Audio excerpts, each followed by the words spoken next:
오직 예수님, 예수 그리스도의 은혜와 평강이 있기를 원합니다. 오늘은 구유에 태어난 아기라는 제목으로 말씀을 전가하겠습니다.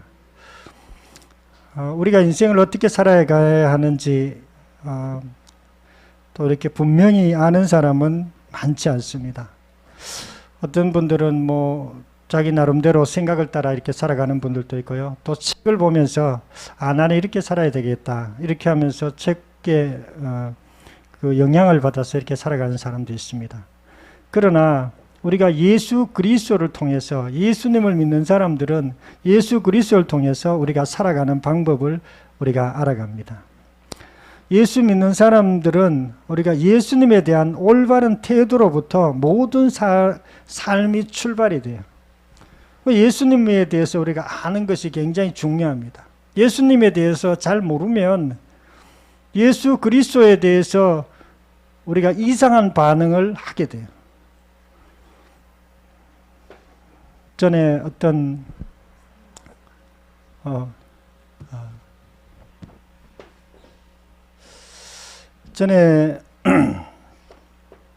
어떤 분이 어렸을 때 자기 아버지에 대해서 또 자기 어머니에 대해서 조금 이렇게 함부로 했던 그런 분이 있었어요. 물론 우리가 어렸을 때는 잘 모르고 엄마인데, 저도 엄마인데 함부로 어떨 때 이렇게 땡깡 부르고 이랬는데, 그런데 어떤 그런 것이 이제 습관이 된 사람이 있습니다. 습관이. 근데 문제는 그 습관이 모든 삶에 영향을 미쳐요. 다른 사람들, 어른들 봐도 함부로 대할 수 있습니다. 다른 사람들 볼 때는. 그런데 아랫사람을 봤을 때도 마찬가지. 아랫사람들인데 함부로 해요. 그리고 윗사람이 있습니다. 자기 사회생활 하다 보면 윗사람이 있습니다. 근데 윗사람에게도 함부로 합니다. 그러다 보니 이제 모든 삶이 엉망이 되는 거예요. 그런데 이제 그거는 우리 인생에서 그런 문제고, 영적인 문제에서는 더 심각한 문제가 있어요. 예수 그리스도에 대한 것도 마찬가지예요.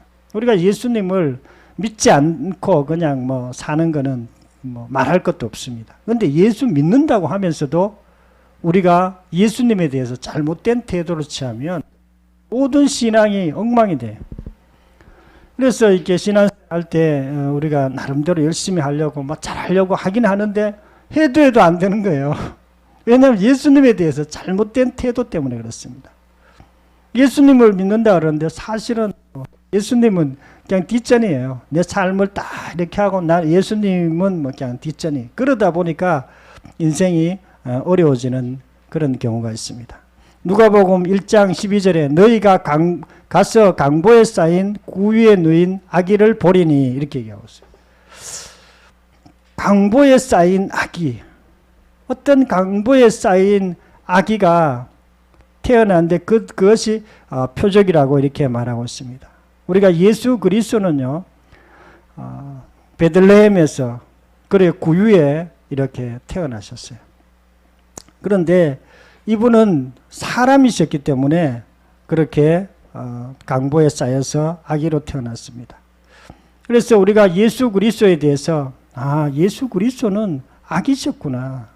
예수 그리스도는 고향이 있구나. 예수 그리스도는 정말 목자를 통해서, 동방박사를 통해서 정말 실제로 있었던 분이구나 하는 것을 우리가 알 수 있습니다. 그래서 오늘 본문을 통해서 우리가 예수 그리스도가 정말 누구인지 우리가 정확하게 아는 귀한 시간을 갖고자 합니다. 첫 번째는 그는 근본 하나님의 본체시라고 이렇게 말하고 있습니다. 6절 말씀 한 목소리 읽겠습니다. 시작. 그는 하나님의 본체시나. 아멘. 본래 하나님의 본체라고 이렇게 얘기하고 있습니다. 현대로는 원래, 예수님은 원래 하나님이셨어요. 하나님. 겉모습은 사람이에요. 아기예요. 그런데 속에는 하나님이에요. 그 예수님의 실체입니다. 그런데 왜 하나님의 영광을 포기하고 이 땅에 인간으로 오셨을까요? 그분은 겸손하셨기 때문에 그래요. 그분은 겸손하셨기 때문에 종의 모습으로, 인간의 모습으로 이 땅에 오신 것입니다. 원래는 하나님이셨어요. 그런데 인간의 모습으로 오셨습니다. 구유에 태어난 아기는요, 겉모습은 악이었고 속은 하나님이셨어요. 원래는 하나님이 보이지 않는 분이에요. 영이시기 때문에 그냥 말씀으로만 우리에게 전달됐어요. 모세를 통해서 또 선지자를 통해서 그리고 우주 만물을 이렇게 창조하신 분이 하나님이셨는데, 그런데 이분이 사람으로 보이는 형체로 3차원 세계에 들어오신 것입니다. 요한복음 1장 1절에 태초에 말씀이 계시니라. 이 말씀이 하나님과 함께 계셨고 이 말씀이 바로 예수님이세요. 예수님 말씀, 태초에 이 우주를 만드신 그분이 바로 예수님이셨습니다. 요한복음 1장 2절에 태초에 하나님과 함께 계셨다고 하고요. 요한복음 10장 3절에 보면 나와 아버지는 하나니라 이렇게 얘기하셨어요. 예수님이 자기가 나와 아버지는 하나라고 이렇게 분명하게 얘기하셨어요. 그 위에 태어난 아기는 겉모습은 아기였지만 속에는 하나님이셨어요. 청년이 되었을 때도 계속해서 자기가 하나님이라고 그렇게 얘기했기 때문에 사람들, 유대인들이 제일 싫어하는 게 하나님을 불경스럽게 얘기하는 거예요. 그런데 자기가 하나님이라 그러니까 굉장히 불경스러운 거예요. 자기가 사람인데, 청년인데 하나님이라고 자꾸 얘기하니까, 그러니까 돌로 치려고 했고 결국에는 십자가에 못 박은 이유도 예수님이 자기가 하나님이라고 얘기했기 때문에 그렇습니다. 예수 믿지 않는 분이나 예수 믿는 분이나 예수님에 대해서 혼돈하는 그런 경향이 있습니다. 예수님이 누군가? 그것은 예수님에 대해서 여러 가지로 이렇게 얘기하기 때문입니다. 저는 딴 사람들이 저보고 이렇게 어떤 사람들은 남편이라고 그래요. 부자신 남편이라고 그래요. 또 어떤 아들은 아버지라고 얘기해요. 또 이렇게 다른 이렇게 다니는 사람은 저보고 목사라고 이렇게 얘기해요. 다 다르게 부릅니다. 왜 다르게 부르냐면 보는 관점에 대해서 달라요. 예수님도 마찬가지예요. 예수님도 사람들이 뭐 하나님의 아들, 왜 하나님의 아들이라고 하면 하나님하고 똑같지만은 뭔가 역할이 좀 달라서 하나님이라고 이렇게 부릅니다. 하나님의 아들이라고요. 어떤 분 생명이라고 불러요. 생명이라고 부르는 것은 이 어둠의 세계에서, 이 죽음의 세계에서 우리에게 생명을 주시는 분이라는 뜻이에요. 어떨 때 예수님이 빛이라는 거 이렇게 얘기했습니다. 왜 빛이라고 얘기하냐면 이 어둠의 세계에서 유일하게 빛이신 분이 예수님이기 때문에 그렇습니다. 근데 빛이시라고 얘기해요. 또 생명의 떡이라고 이렇게 얘기해요. 우리가 어떤 것을 먹으면 자꾸 죽습니다. 먹으면 먹을수록 죽는 게 있어요. 마귀적인 말은요, 먹으면 먹을수록 죽습니다. 저도 책을 좋아해가 책을 엄청 읽었는데, 저는 똑똑해지기 위해서 책을 많이 읽었어요. 그런데 이상하게 읽으면서 내가 자꾸 죽어가는 거예요. 이게 왜 이런가? 이 책을 읽으면 더 똑똑해지고 진짜 좋아져야 되는데, 그런데 예수님을 먹으니까 자꾸 살아나는 거예요. 말씀을 먹으니까 자꾸 살아나는 거예요. 저는 그걸 느꼈어요. 막 한 몇 시간씩 계속 성경을 읽습니다. 그런데 다 읽고 나면 아, 내가 정말 살아나는구나. 이런 것을 느꼈습니다. 왜 그러냐면 예수님이 생명이시기 때문에 그렇습니다. 예수님은 말씀이기도 하고 생명이기도 합니다. 그래 여러 가지로 불리다 보니까 예수님에 대해서 우리가 혼돈하는 그런 경향이 있습니다.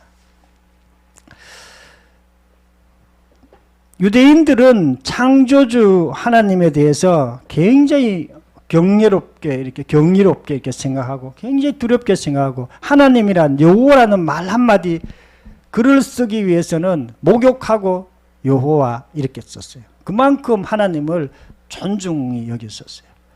그런데 사람이신 예수님께서 이 땅에 오셔가지고 하나님이라고 얘기하니까 너무나 불경스럽게 생각한 것입니다. 예수님께서 하나님이시면서 이 땅에 사람으로 오신 이유는요, 그분이 겸손하기 때문에 그렇습니다. 그분의 특징은 겸손이에요. 마귀의 특징은 뭐냐? 교만입니다. 자기가 하나님 자리에 앉으려고 그래요. 하나님은 하나님이신데 자기가 인간의 모습으로 앉으려고 하는 거예요. 구유에 태어난 아기가 하나님이시고 우리의 주인인 것을 믿으시기를 축원합니다. 두 번째로는 자기를 낮추어 죽기까지 했다고 이렇게 말하고 있습니다. 8절 말씀 목소리 읽겠습니다. 시작. 사람으로 모양으로 나타나사 자기를 낮추시고 죽기까지 복종하셨으니 십자가의 죽음에 죽으심이라. 아멘. 예수님께서 자기를 인간의 모습으로 오셔도 굉장히 겸손한 모습인데 인간의 모습보다 더 내려간 거예요. 인간은 그냥 사람으로 오셨으니까 그것도 굉장히 예수님 낮춘 거예요. 그런데 죄인의 모습까지 더 내려간 것입니다. 죄인의 모습까지. 죄인, 원래 예수님이 우리는 봤을 때 죄가 아니지만 믿는 사람들이 봤을 때, 하나님 봤을 때는 전혀 죄가 없지만 그러나 유대인들이 봤을 때는 죄인으로 죽은 거예요. 그래서 죄인으로 죽으신 것은 예수님이 너무나 겸손하기 때문에 그래서 하나님 말씀에 순종한 것입니다. 우리가 겸손이라고 얘기했을 때 어떤 분들은 나도 겸손한 것 같은데 이런데 예수님처럼 겸손하는 게 진짜 겸손해요. 사랑도 마찬가지. 우리가 자식을 사랑하고 친구를 사랑하고 사랑이지만 예수님처럼 사랑하는 게 진짜 사랑입니다. 우리가 그렇게 사랑할 때 우리가 예수 그리스도로 우리가 살아가는 것입니다. 구유에 태어난 아기는 하나님이신데 겸손하여 십자가에서 순종했습니다. 예수님이 피 흘리시고 그 피가 모든 인류의 마음에 들어갔습니다. 우리가 모든 인류는 죄의 독을 맞으며 살아갑니다. 죄의 독. 죄는 독이에요. 우리가 말하는 죄는요, 죄의 열매를 얘기하는 게 아닙니다. 살인하고 거짓말하고 그거 얘기하는 거, 그것도 하면 안 되죠. 그러나 성경에서 말하는 죄는요, 더 sin, 하나를 얘기합니다. 예수 믿지 않는 죄를 얘기해요. 내가 주인된 죄를 얘기합니다. 하나님을 마음에 담기 싫어하는 그 죄를 얘기해요. 그 죄가 우리 인간의 모든 그 삶 속에 있습니다. 그것이 우리를 죽이는 독이에요. 그래서 그 독을 해독하기 위해서 예수님께서 이 땅에 오셨어요. 그리고 우리를 위해서 십자가에서 피 흘리신 것입니다. 우리가 그 피를 마실 때에 우리가 그 독이 없어지고 우리의 삶이 풀려지고 죄에서 해방되는 그런 일들이 있습니다. 구유에 태어난 아기는요, 하나님이신데 겸손하여 순종했습니다. 마지막 가르침도 예수님께서 너희들이 이렇게 행동해라 그러면서 한 가지 딱 가르쳐 주셨어요. 뭐냐면 제자들의 발을 씻기시면서 너희들도 나처럼 이렇게 겸손하게 다른 사람도 섬기라고 이렇게 말씀해요. 예수님의 모습이에요. 하나님의 모습입니다. 마귀는 절대로 섬기지 않습니다. 마귀는 너가 나를 좀 섬겨줘. 내가 최고야. 이렇게 얘기합니다. 저는 23살 때 예수를 믿었는데요. 인생이 너무 답답하고 암울하고 힘들고 너무나 압박받는 그런 삶 가운데 있었습니다. 그런데 예수님을 내 삶의 주인으로 믿고 삶이 풀려졌어요.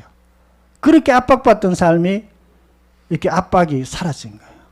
예수 그리스도 안에 그런 능력이 있습니다. 그분이 생명이십니다. 그분은 겸손하시고 그분은 종된 그런 모습을 가지고 있습니다. 그런 분이 내 속에 들어왔기 때문에 그래요. 저는 사실 남인데 지기 싫어요. 저는 고등학교 때 누구인데 한 대 맞고 매일 운동했어요. 그 걔 좀 이기려고. 그래가지고 뒤에 운동기구가 있어요. 매일 가가지고 하루에 20번씩 역기 막 무거운 걸 들었어요. 군에 갔을 때도 남인데 안 맞으려고 저는 몸이 좀 약하지. 딴 사람은 좀 약하잖아요. 매일 막 푸시업하고 운동하고 그래가지고 안 맞으려고 막 이렇게 했는데 어느 날 예수님이 내게 찾아오셨어요. 찾아오셔가지고 너가 날 믿겠느냐. 그리고 물으셔서 제가 믿겠다고 이렇게 얘기했어요. 그 다음부터 제가 남 이기려고 이제 안 합니다. 그 다음부터는 이제 딴 사람을 섬기려고, 딴 사람들에게 좀 도와주려고, 이렇게 하니까 그 다음부터 자유가 임하기 시작하더라고요. 우리가 예수 믿는다는 것은요, 우리가 예수님을 닮는 것입니다. 예수님은 십자가 순종을 통해서 모든 인류를 살렸습니다. 죄 때문에 모든 인류에게는 어떤 고통이 있어요. 죄 때문에. 내가 주인된 죄 때문에, 예수 믿지 않는 죄 때문에 인간에게 심각한 고통들이 있습니다. 아무리 다른 것으로는 고칠 수가 없어요. 이 죄가 없어져야 우리의 인생의 무게도 사라지는 것입니다. 우리 모든 사람들 죄의 문제가 있고 마귀의 문제가 있고 죽음의 문제가 있습니다. 그런데 예수님께서 십자가에서 죽으심으로 그 모든 문제를 해결하셨어요. 우리가 예수님을 주인으로 믿을 때 그것이 내 것이 되고 우리가 실제로 그것을 누릴 수 있습니다. 구유에 태어난 아기가 커서 더 겸손하게 십자가 순종했음을 믿으시기를 축원합니다. 세 번째로는요, 하나님이 그를 지극히 높이셨다고 이렇게 말씀하고 있습니다. 9절 말씀 한 목소리 읽겠습니다. 시작. 하나님이 그를 지극히 높여. 하나님이 그를 지극히 높이셨어요. 십자가에서 예수님은 자꾸 내려가려고 그러는데 하나님은 자꾸 높이려고 그러는 거예요. 얼만큼 높였느냐? 지극히 높였다 그랬게요. 지극히 어느 만큼? 하나님만큼. 원래 하나님이시기 때문에 당연히 하나님 자리에 되돌려 놓은 거예요. 뭘 통해서? 부활을 통해서. 부활을 시켜준 거예요. 하나님이 성령으로 예수님을, 죽으신 예수님을 다시 살리셨어요. 살아났다는 것은요, 하나님이 아니고는 할 수가 없어요. 사람은 절대로 못 살아납니다. 사람 중에 죽지 않는 사람들 단 한 명도 없어요. 이 세상에 뭐 자기가 다 잘났다고 그래도 다 죽습니다. 그런데 예수님만이 죽음에서 살아나시고 이분이 하나님이라는 그 표지를 보여준 것입니다. 그래서 우리가 부활을 보고 예수님을 믿는 것이에요. 하나님으로 믿는 것입니다. 우리가 하나님으로 믿고 주인으로 믿을 때에 정말 우리의 삶에 놀라운 은혜가 있습니다. 하나님은요, 겸손한 자를 높이세요.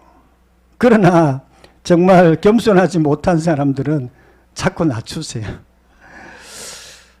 도마도 예수님을 주인으로 믿고 삶이 풀렸어요.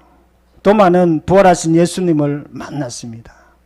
그리고 그 못자가 의국을 만져보고 나의 주시며 나의 하나님이십니다. 이렇게 하고 그때부터 자기 삶의 모든 자유함이 임하게 된 것입니다. 우리가 예수님이 부활하시고 승천하시고 지금은 하나님 우편에 앉아 계세요. 하나님 우편에, 하나님 자리에 앉아 있는 분이에요. 하나님과 예수님과 같은 자리에 앉아 있습니다.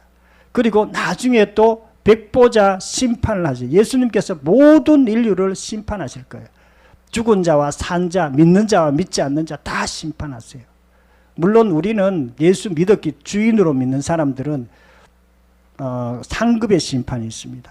그러나 예수 믿지 않는 사람들은 다 형벌의 심판이 있습니다.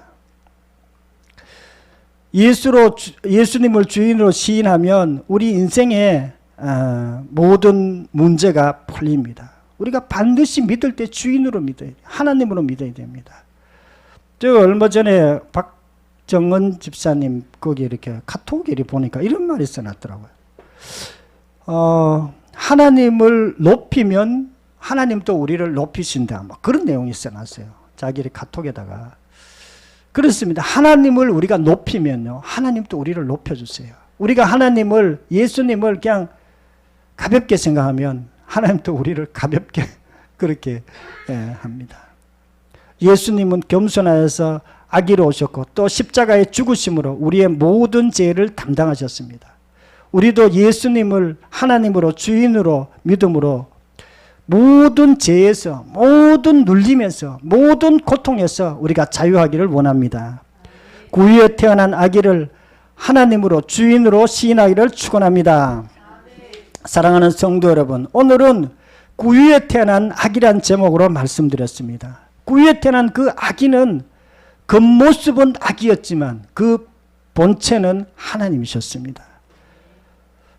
그리고 그 아기는 너무 겸손해서 우리 죄인을 위해서 대신 십자가에서 피 흘려 죽으셨습니다. 그래서 우리를 죄에서 구원해 주셨습니다. 그리고 그 아기는 하나님께서 지극히 높으셔서 부활로 주인으로 이렇게 하셨습니다. 우리가 예수님을 주인으로 하면요, 하나님께서 기뻐하세요. 만약에 우리가 예수님을 주인으로 아니고 그냥 뭐 대충 생각하면 하나님이 기뻐하지 않습니다. 왜 그러냐면 하나님은 예수님을 예수님으로 대우받기를 원하세요. 그리고 우리의 모든 삶에서 하나님이 기뻐하시면 모든 삶이 풀리게 돼 있어요. 저와 여러분도 예수님을 주인으로 섬김으로 죄에서 모든 눌림에서 자유하기를 축원합니다. 통성으로 기도드리겠습니다. 말씀을 생각하면서 통성으로 기도드립니다. 하나님 아버지 감사